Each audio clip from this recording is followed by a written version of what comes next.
ADMK, ADMK, DMK, Vijay இப்போ யாருன்னா புதுசாக வந்தால் நல்லாயிருக்கும். புதுசாக விஜய் இருக்காரு. விஜய் நான் விஜய்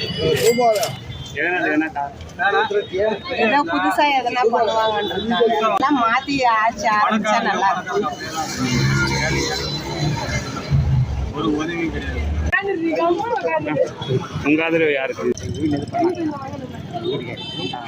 அவங்க எது பண்ணலாம், அவங்க சப்போர்ட் பண்ணாலும் அவங்க விஜய்க்கு தான் சப்போர்ட் பண்ணுறாங்க. விஜய்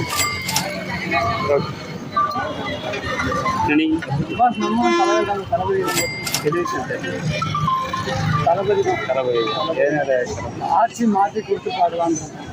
இதெல்லாம் எதுக்குமே இந்த திமுக ஆட்சியில் வந்து எதுவுமே மக்கள் வந்து சந்தோஷமா இருக்காங்கன்ட்டு அவங்களுக்கு